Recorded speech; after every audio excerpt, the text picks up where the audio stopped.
Simulan mong abutin ang iyong pangarap na magbibigay dangal sa iyong bukas. Ang suliranin, hindi laging nandyan, dapat mong harapin. Kami iyong kasama sa bawat akin, magkaakbay nating lulutasin. Dito sa Fernandino Teens TV, ang boses mo ay mahalaga. Dito sa Fernandino Teens TV, ikaw lagi ang bida.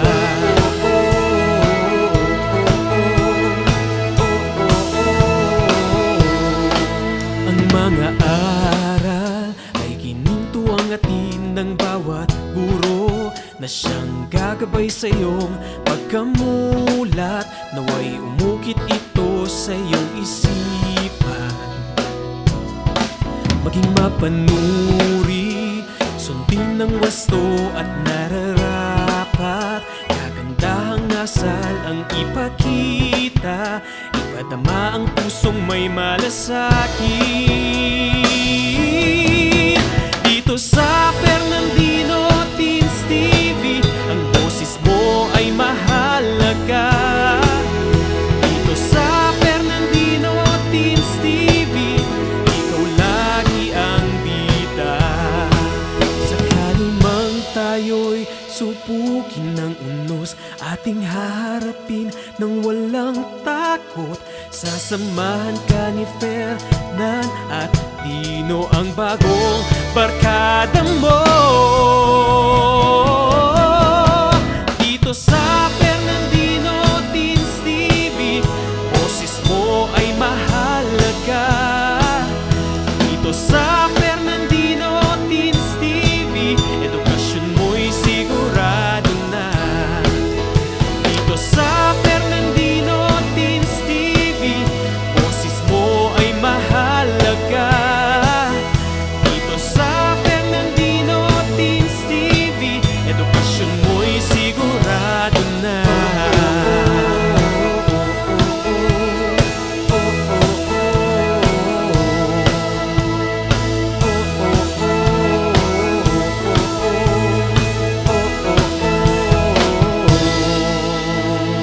Fernandino Teens TV.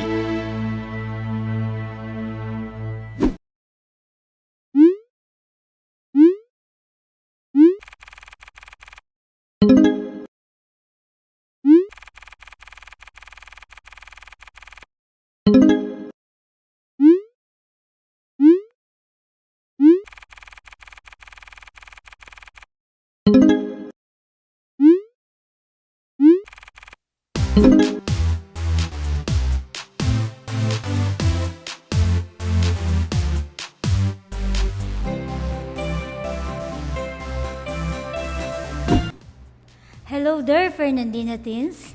How do you feel today? I hope you are safe and good while doing your work at home. I am Ma'am Rosalie Cabrera, and I will be your math teacher lecturer for this episode of Fernandino Teens TV Season 2. Angles are useful in our daily life, so it is important to learn and understand them. For example, the second hand of a wall clock goes around, forming a 360-degree angle to make a minute. It takes 24 hours for the Earth to rotate at an angle of 360 degrees. This is how the clocks are designed to synchronize with the rotation of the Earth. From the previous episode of Fernandino Teens TV with Sir Ephraim, I am sure you have enjoyed the discussion about kinds of angles with matching dance steps. The topic for today is related to the previous discussion about angles. But before we proceed to that, let me share what you are expected to learn for this episode. First, identify and illustrate the different kinds of angle pairs, complementary angles, supplementary angles, congruent angles, vertical angles, adjacent angles, and linear pairs. Second, define and illustrate angle addition postulate. Third, apply angle addition postulate to solve the measure of the unknown angle. Let us recall the previous lesson by answering the first activity. Choose the letter of your answer. You can type your answer on the comment box if you're watching via YouTube, or you can write your answer on a clean sheet of paper if you are watching via television. For the first question, what do you call an angle whose measure is 180 degrees? Is it A, acute angle, or B, obtuse angle, or C, right angle, or D, straight angle? You have 3 seconds to answer. Time's up. The correct answer is letter D, straight angle. Were you able to get it? Nice, Fernandino teens. A straight angle measures exactly 180 degrees. When you see a straight line, it measures 180 degrees. Next question. Given the figure on the screen, what is the name of the angle? Letter A, angle 4. Letter B, angle G. Letter C, angle FGH. Letter D, all of these. Your 3 seconds starts now. Time is up. Is your answer letter D, all of these? Excellent. You are doing great, Fernandino teens. The angle can be named into 3 ways. By using 3 letters where the middle letter is the vertex, or using the vertex only, or using a number. Third question.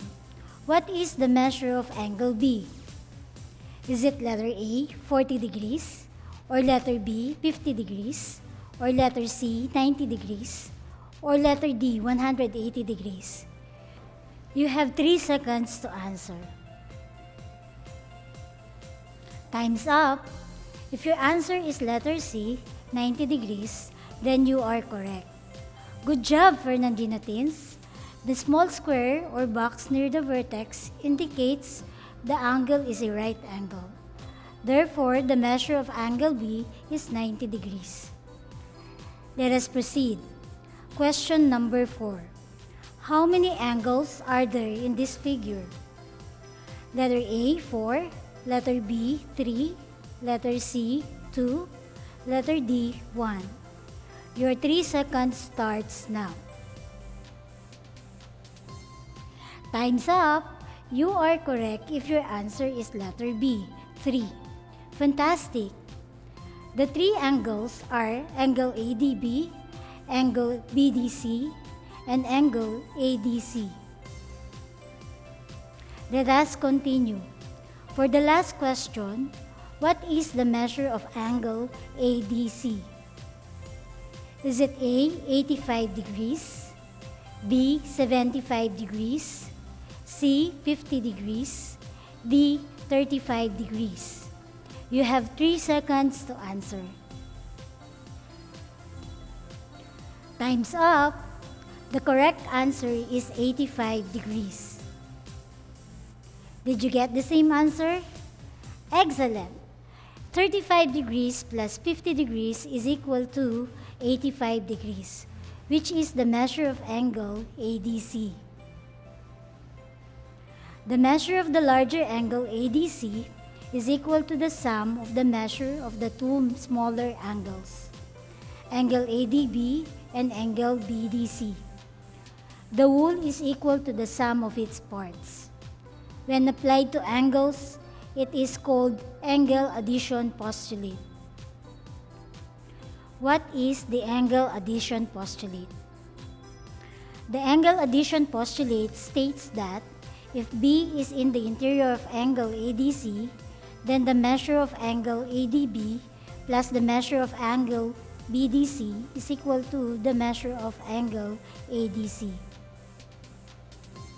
The measure of angle ADB, which is 35 degrees, plus the measure of angle BDC, which is 50 degrees, is equal to the measure of the whole angle, which is angle ADC. In this case, the total measure is 85 degrees. Understanding the concept on adding angles is useful in studying angle relationships. To be more specific in our lesson, we will be dealing with angle pairs, which is our main topic for today.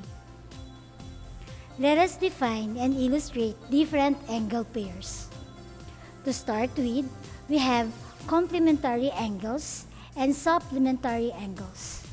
Observe the following pairs of angles: 60 degrees and 30 degrees. Next pair, 15 degrees and 75 degrees. What have you noticed? Correct, each pair will sum up to 90 degrees. The sum of 30 degrees and 60 degrees is 90 degrees, as well as the sum of 15 degrees and 75 degrees is 90 degrees. These pairs of angles are what we call complementary angles. From the definition, if two angles are complementary, their sum is 90 degrees. Can you give your own example of complementary angles? Good job! Let us proceed on the next angle pair, the supplementary angles. Look at the first pair. We have 45 degrees and 135 degrees. Next, 70 degrees and 110 degrees. Is there something common for each pair? Excellent! You are a keen observer, Fernandino teens. The total measure of each pair is 180 degrees. These pairs of angles are called supplementary angles. Two angles are supplementary if their sum is 180 degrees. I am sure you can give your own example. Good job, Fernandino teens. When we come back, I will be showing you the two methods on how to remember complementary angles and supplementary angles. And we will solve the complement and the supplement of an angle. Stay tuned, Fernandino teens. Ang Schools Division Office City of San Fernando, Pampanga ay kaisa ng Department of Education sa pagsasagawa ng mga proyekto at programa na tumutugon sa mga pangangailangan ng mga mag-aaral. Inilunsad ang Division Call Center for Tutors and Guidance Counselors upang magbigay ng educational at psychological assistance sa mga mag-aaral, magulang at stakeholders ng division.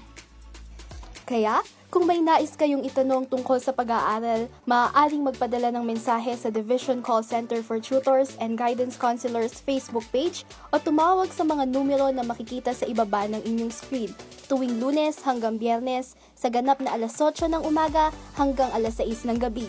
Maaari rin kayong sumangguni sa ating guidance counselors na nagbibigay ng guidance and counseling services. Lahat ng inyong ibabahagi ay mananatiling confidential. Ang nasabing programa ay nagsisilbing daan upang malaman ang feedbacks ng stakeholders para matulungan ang ating divisyon na mapagbuti pa ang mga sumusunod na programa. Ano pang hinihintay ninyo? Tumawag na sa aming mga numero o bumisita na sa aming Facebook page at magpadala ng inyong mga katanungan.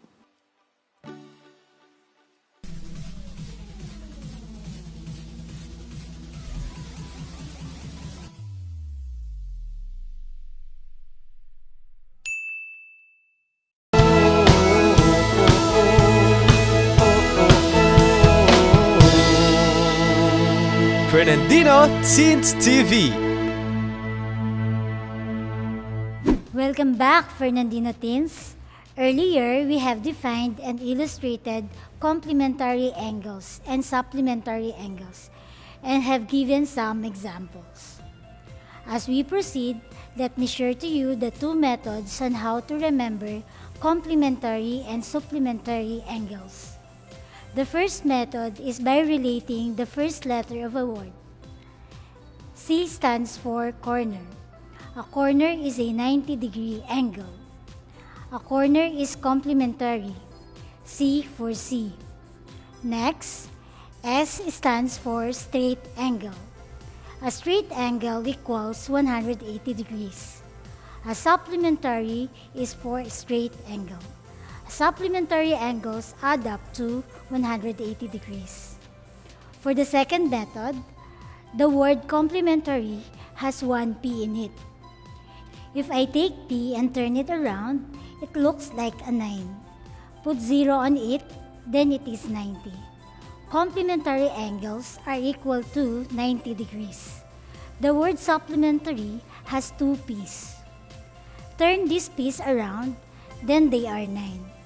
Add zeros to the end, then become 90 plus 90 equals 180 degrees. Supplementary angles add up to 180 degrees. Now that you know already the difference between complementary angles and supplementary angles, let us have this example.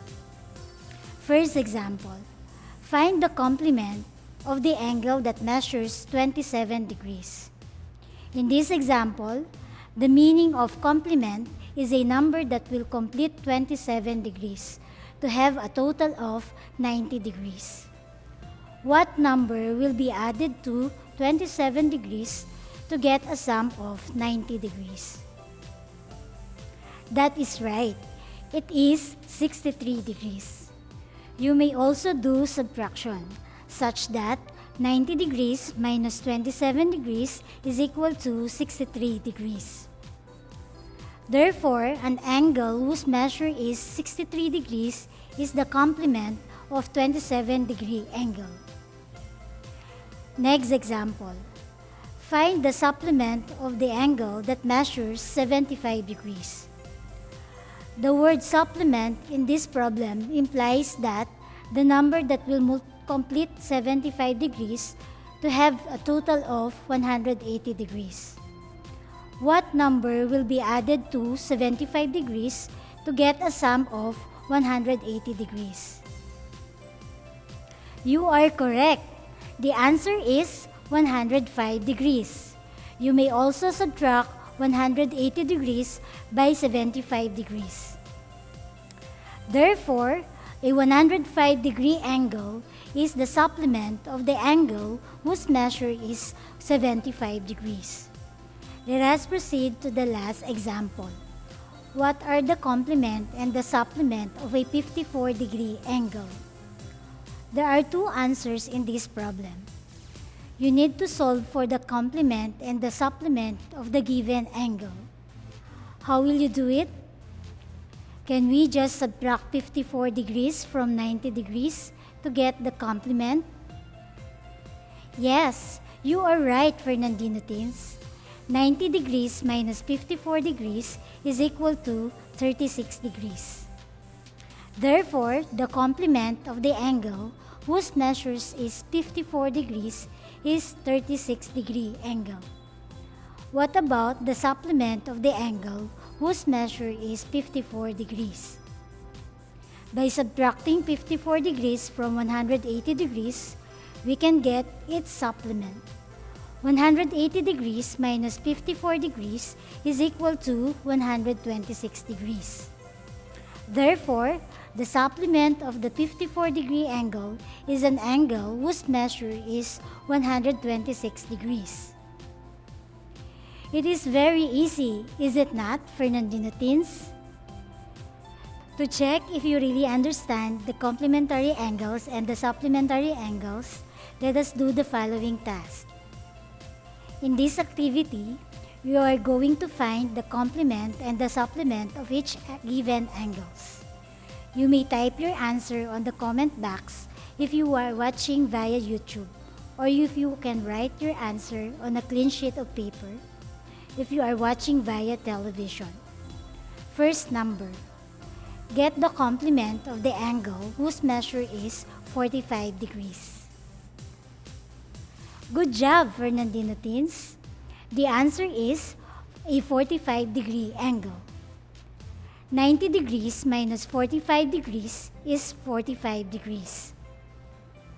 This time, what is the supplement of an angle whose measure is 45 degrees? Outstanding! The correct answer is a 135 degree angle, because 180 degrees less 45 degrees is equal to 135 degrees. Second number. What is the complement of a 10 degree angle?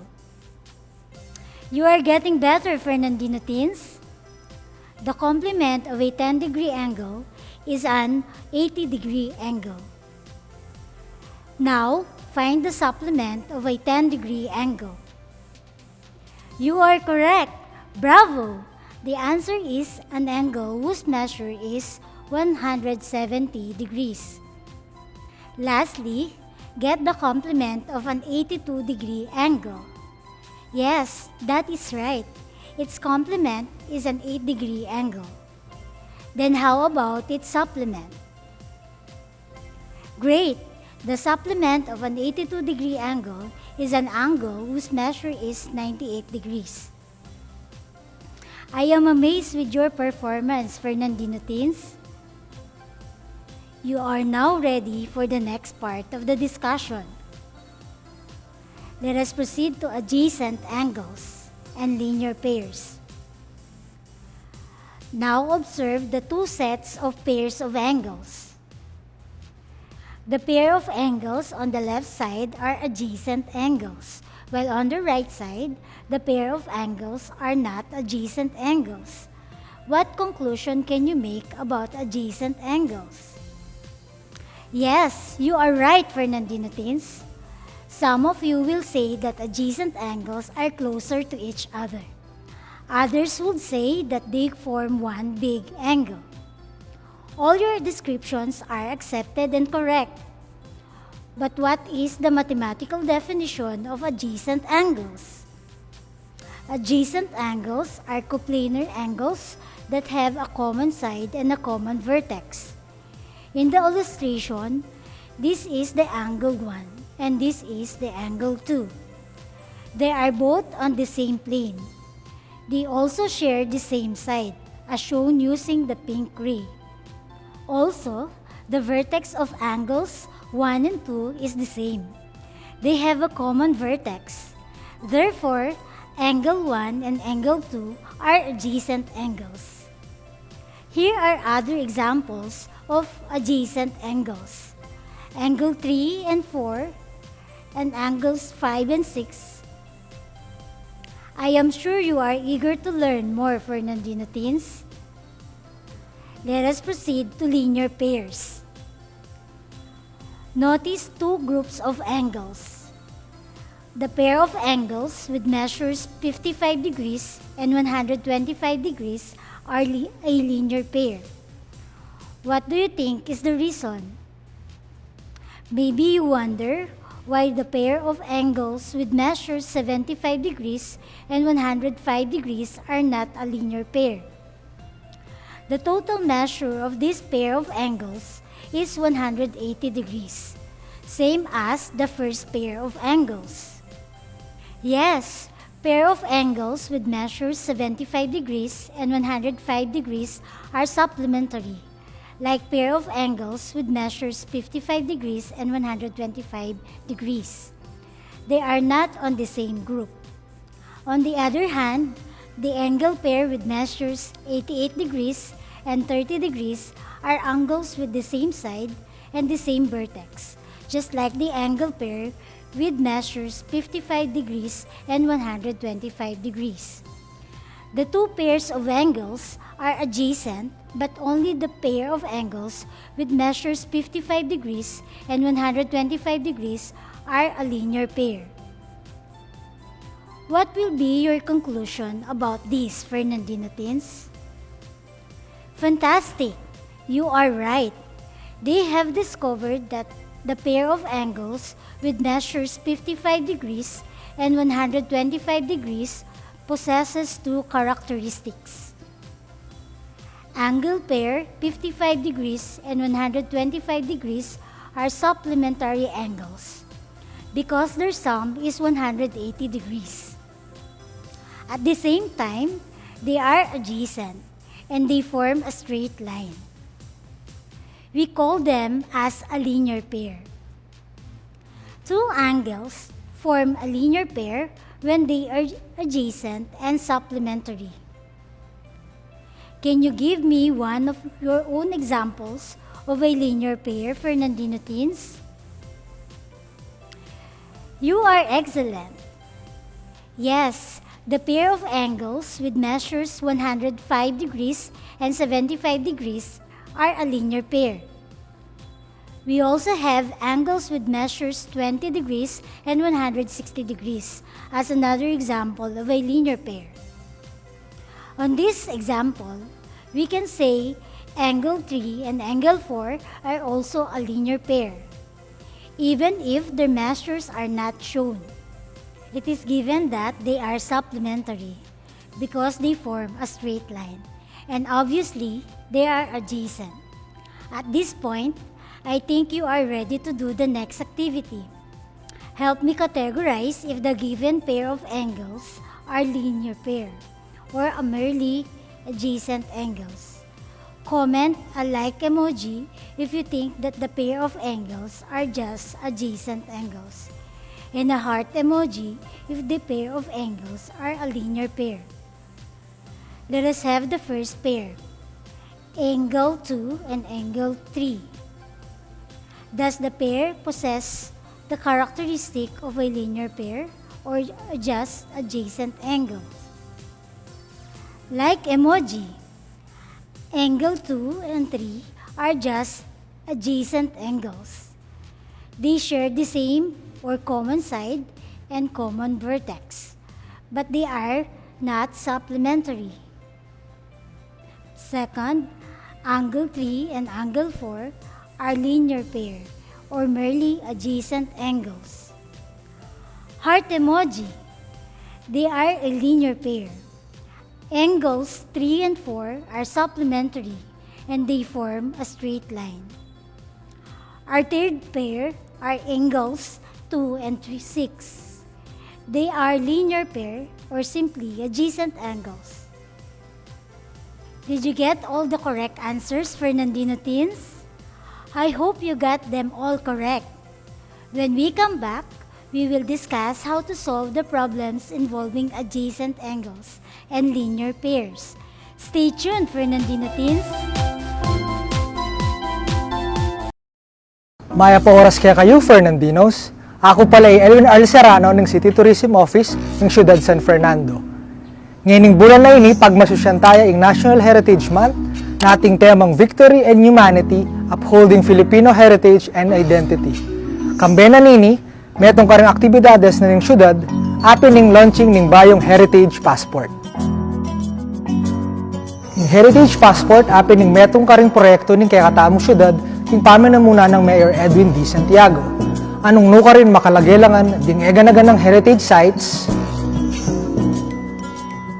heritage structures, naakit tamo kin kay katamong heritage district. Makakayabe din kini, ding importansya da ding mapil na tradisyon kay ni syudad, kalupa ng pamangawang parol, ang po yung pamangalesa. May aw siyang heritage passport, uling atin kang dapat gawan, anong nukaran puntalan mo lading at tsuking passport, at saka ka mag-selfie. Kay ba't kanta, palto making tourism office, at mamielang sticker ka rin eganagan ang apuntulan mong lugar. At timong may ngari ang tutong passport.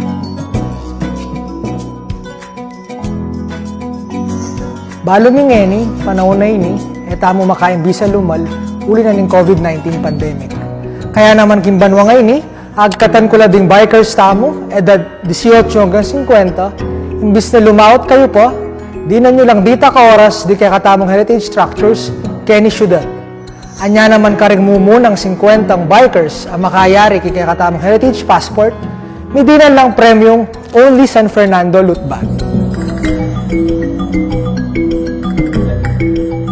Inggawan nyo mo bakit makapag-register, punta kayo mismo opisina na ng City Tourism, yung munisipyo, at saka kayo magdalang metong valid ID. Kabiyanin kaya kayong heritage passport, ating makasipit ang instruction nung nano pa ing dapat gawan. Anya naman ka rin hanggang kapadyakin, nanano ko pa, tara na!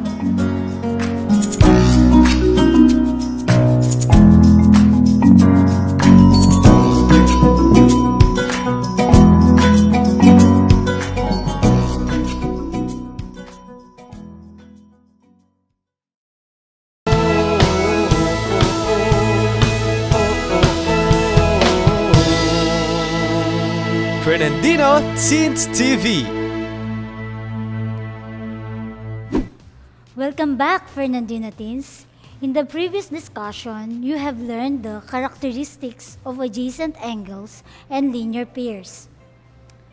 Let us use these characteristics to solve problems related to adjacent angles and linear pairs. For the first problem, solve the value of x given this figure. The unknown measure is x. The measure of the other angle is 52 degrees. You may solve the unknown measure of the angle by applying angle addition postulate. If we combine the measures of the two angles, we can form the whole angles. This angle measures 90 degrees as indicated by the small box here. Combining 52 degrees and x means adding them. Adding x and 52 degrees will be equal to 90 degrees. We write this into an equation as x plus 52 degrees is equal to 90 degrees. Solving this equation by applying subtraction property of equality. Let us subtract 52 degrees on both sides of the equation. Then x will remain on the left side of the equation, while 52 degrees will subtracted from 90 degrees. Then the result is 38 degrees. So the value of x is 38 degrees. To check, we need to add 38 degrees and 52 degrees, then the sum must be 180 degrees. Therefore, the value of x is correct. Moving on to the next example, let us solve the value of x in the illustration. 78 degrees, x, and 85 degrees form a straight line. Combining the measures of the three angles, the total measure is 180 degrees, since they form a straight angle. We can say that the sum of the measures of the three angles is 180 degrees. The equation will be x plus 78 degrees plus 85 degrees is equal to 180 degrees. Next step, we combine 78 degrees and 85 degrees. The result is 160 degrees. Solving this equation by applying subtraction property of equality, we subtract 163 degrees on both sides of the equation. Then x will remain on the left side of the equation. We have x equals 180 degrees minus 163 degrees. Then the difference of 180 degrees and 160 degrees is 17 degrees. The value of x is 17 degrees. Checking upon the sum of 78 degrees, 17 degrees and 85 degrees is 180 degrees. Therefore, the answer is correct. Now, it is your turn to do the next two items. I will give you 5 seconds to answer each item. Prepare your pen and paper if you are watching via television, or you may type your final answer on the comment box if you are watching via YouTube. Let us have the first item. Very good. The answer is 30 degrees. How about the second item? Good job. 42 degrees is the answer. I hope you have obtained the correct answers, Fernandino teens. Do you know that when two straight lines intersect, we form many pairs of angles? Let us explore more about it. Now, we have congruent angles and vertical angles. Congruent angles. Two angles are congruent if their measures are equal. In our illustration, angle 1 has a measure of 75 degrees. Same with angle 2. We can say that angle 1 and angle 2 are congruent because they have the same measure.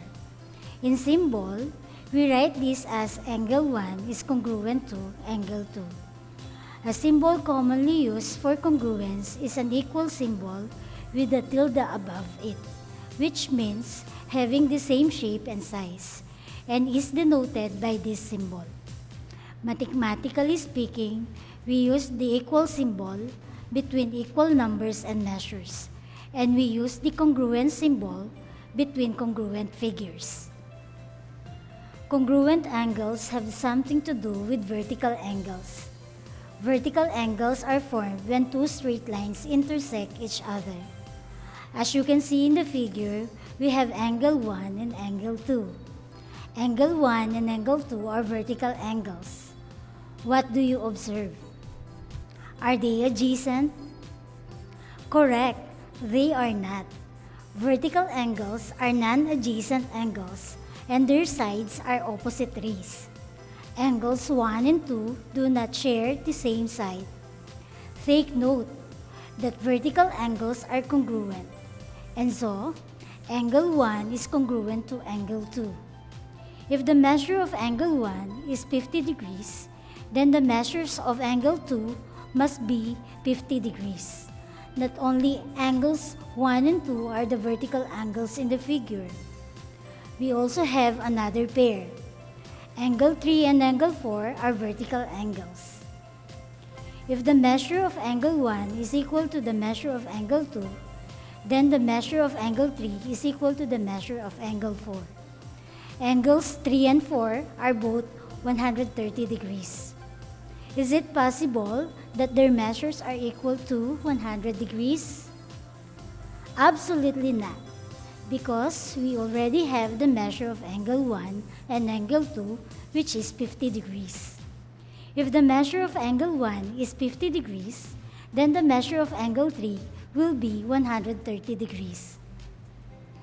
Why do you think that the measure of angle 3 is 130 degrees?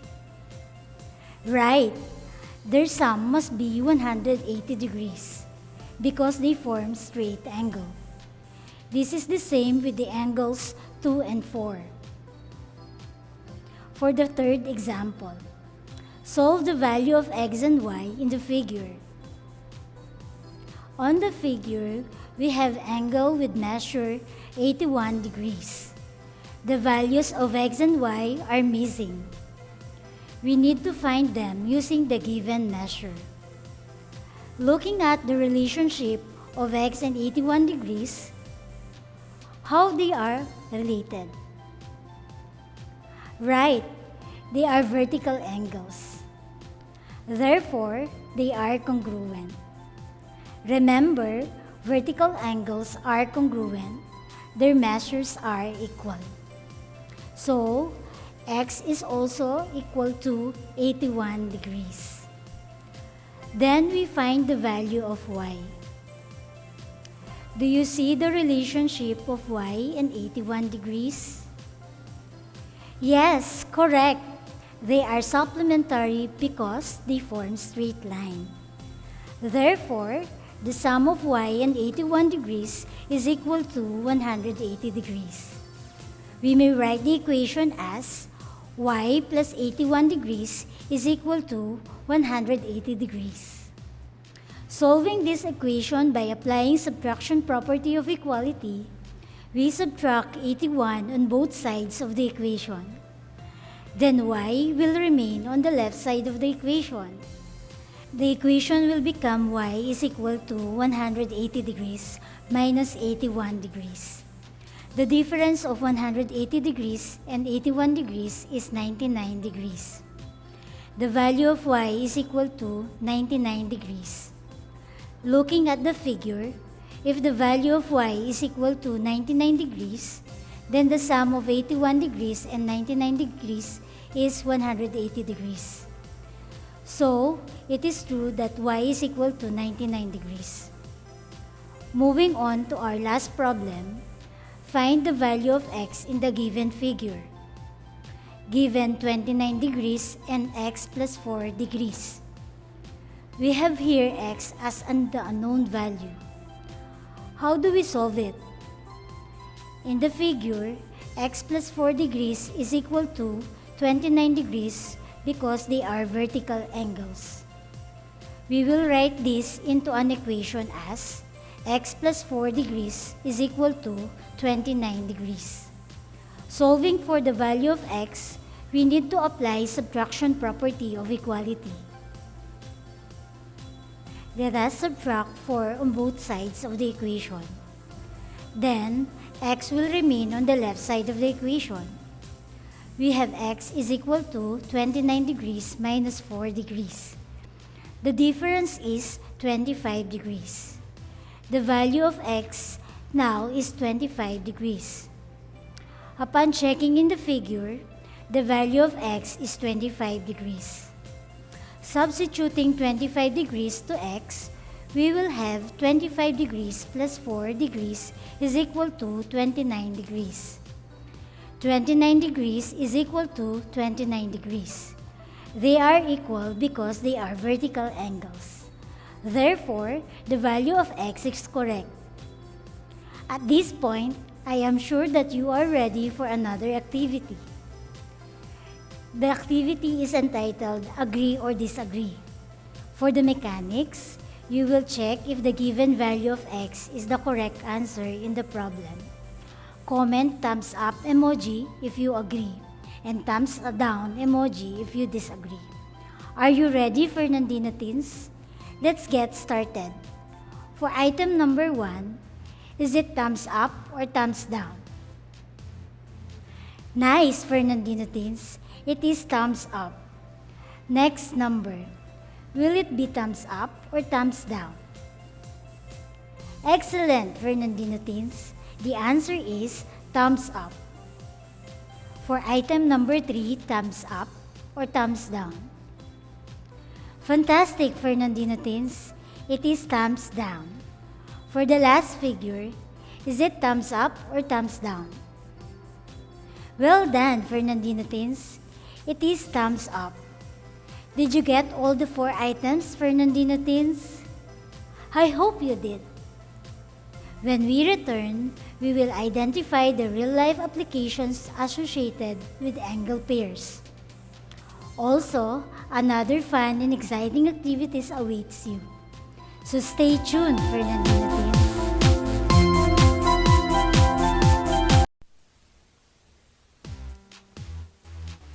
Hindi lamang sa larangan ng pangkabuhayan apektado ang maraming pamilyang Pilipino, kundi maging sa larangan ng pagkatuto ng bawat batang Pilipino.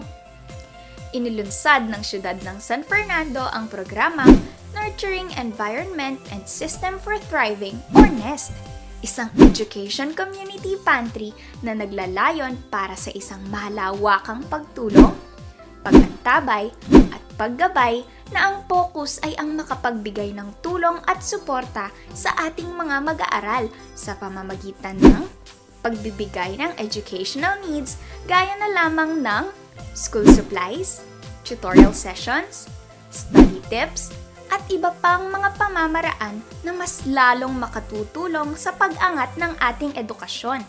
Dahil hindi hadlang ang pandemya sa magandang kinabukasang naghihintay sa ating mga mag-aaral.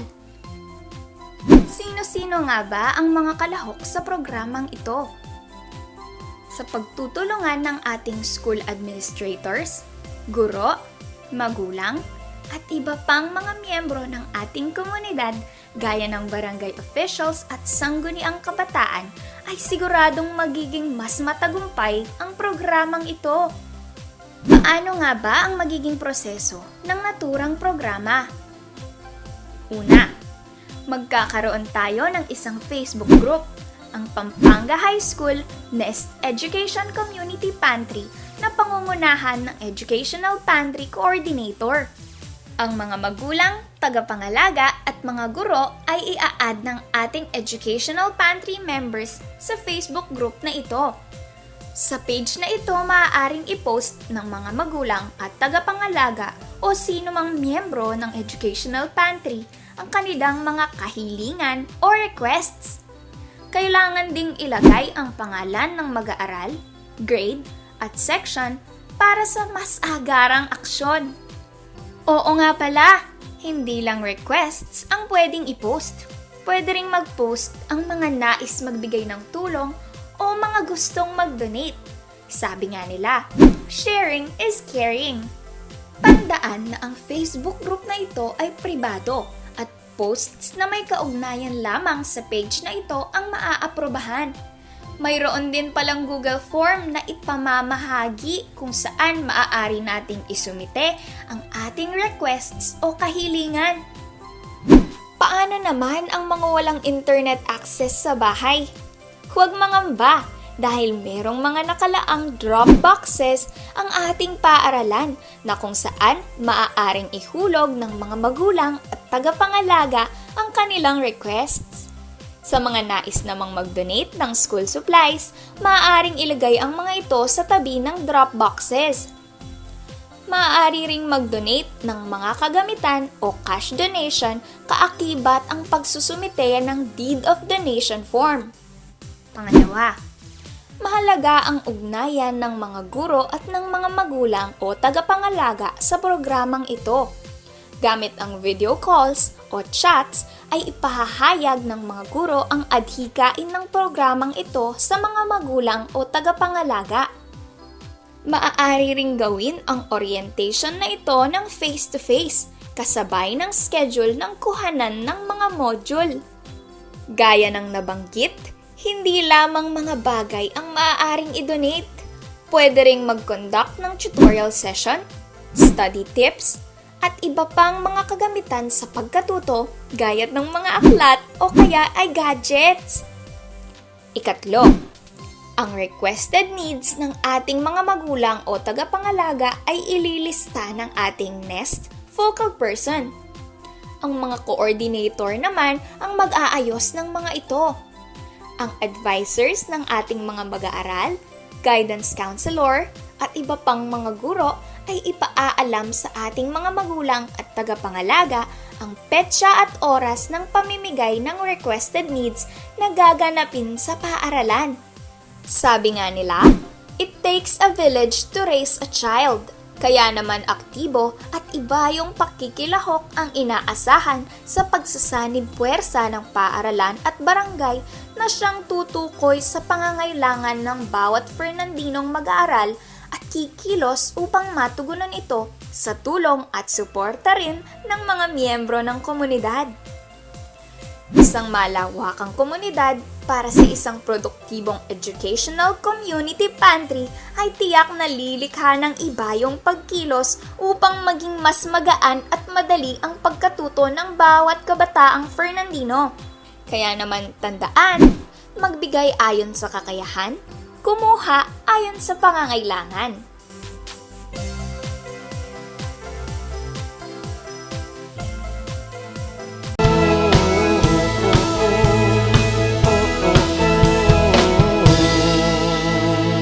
Fernandino Teens TV. Welcome back!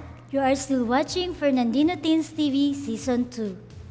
Before the break, you have checked if the given measure is the value of the unknown angle in the problem. At this point, I am sure you have acquired another learnings about angles. In the beginning, we have talked the hands of a clock. Consider an example. The clock shows the time, which is 10:15 in the morning. What is the angle pair made by the hour hand, minute hand, second hand of the clock? You are right, Fernandino teens. The angle pair formed by the three hands of the clock at 10:15 a.m. is adjacent angles. Where else can we find angle pairs? Just take a look at the screen.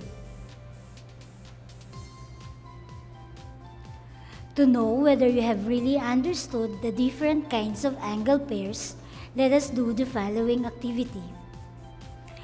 The activity is entitled the Red Light and Green Light Game. I am sure some of you know this game because it has been popularized in a series. Here is the scenario of the game. As you can see, there are 5 players whose tags are 65 degrees, 25 degrees, 40 degrees, 115 degrees, and 60 degrees. The players need to reach the finish line. The player will move if his dog is the answer in the problem. Wrong movement of the player gets eliminated from the game. For the mechanics, you need to solve the problems on the right to check if the movement of the player is correct. You will be the judge in the game. Let us see which player reaches the finish line. Once I say green light, you have 3 seconds to think for the answer. Then the player will move. When I say red light, this is the signal for you to think if the movement of the player is correct. You can type your answer on the comment box if you're watching via YouTube, or use paper and pen if you're watching via television. Are you ready for Nandino Teens? First problem. Find the supplement of the angle whose measure is 155 degrees. Green light, red light. The player with tag 25 degrees has moved. Is that correct? Very good, Fernandino Teens. This player can continue playing because the supplement of a 155 degree angle is an angle whose measure is 25 degrees. Next, find the complement of the angle whose measure is 25 degrees. Green light, red light. The player with tag 65 degrees has moved forward. Is the answer correct? Excellent, Fernandino Teens. The complement of the angle whose measure is 25 degrees is 65 degree angle. So, the player with tag 65 degrees has this chance to continue. Third problem. Find the complement and the supplement of a 25 degree angle. Green light, red light. The players with tag 25 degrees and 115 degrees have moved. Are they correct? Fantastic, Fernandino Teens. I agree with you that the player with tag 25 degrees is still in the game. Moving on to the fourth problem, find the complement of 50 degrees. Green light, red light. The players with tag 40 degrees and 115 degrees to do the movement. Do they really need to move? Brilliant, Fernandino Teens. Only player with tag 40 degrees should move. Player with tag 115 degrees will be eliminated. For the fifth problem, solve the value of x in the figure. Green light, red light. The player with tag 60 degrees has moved. Is this correct? Fabulous, Fernandino Teens. I do agree this player will remain in the game. Sixth problem. Solve the value of x. Green light, red light. The player with tag 40 degrees does the movement. Is that right? Absolutely yes. Player with the tag 40 degrees has the chance to win the game. Seventh problem. Find the value of x in the figure. Green light, red light. The players with tag 25 degrees and 65 degrees do the movement. Is that correct? Extravagant, Fernandino Teens. Only player with tag 25 degrees should move. Player with tag 65 degrees will be eliminated. Last problem. Solve the value of x in the figure. Green light, red light. The player with tag 25 degrees does the movement. Is it right? Excellent, Fernandino teens. So the player with tag 25 degrees will reach the finish line. He is the lucky one. Did you enjoy the activity, red light, green light game? Yes, me too. Keep in mind that no matter the hardship you experience in your studies as a student, it will pass and you will be able to overcome all of this. Just do everything that you can and strive harder to comply with the requirements such as assignments, outputs, performance tasks in all the subjects that you take. Everything becomes easy if you are devoted in your studies. Keep on practicing and continue to learn new things. Believe in yourself and trust your guts. If they can do it, you can also do it. As the saying goes, if you believe in yourself, anything is possible, by Miley Cyrus. The following are used as references in the episode for today. I hope that this topic has inspired everyone to learn more about mathematics. Again, I am Ma'am Rosalie Cabrera, your math teacher lecturer for today. Thank you for watching Fernandino Teens TV Season 2.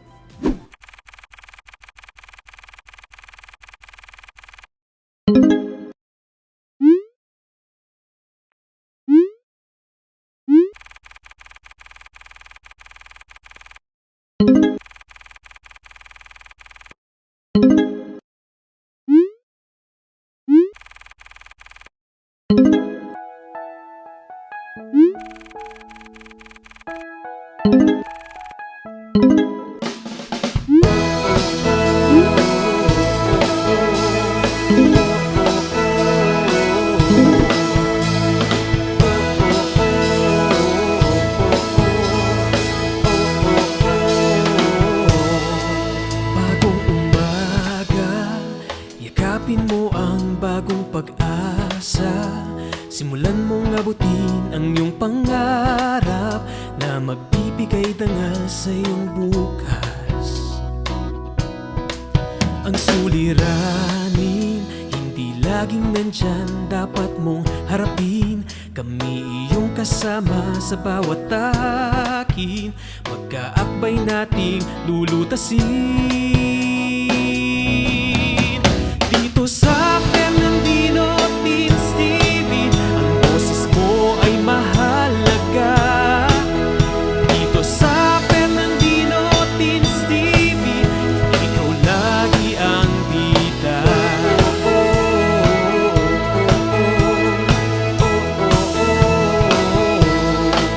Ang mga aral ay gininto ang atin ng bawat guro na siyang gagabay sa iyong pagkamulat. Naway umukit ito sa iyong isipan, maging mapanuri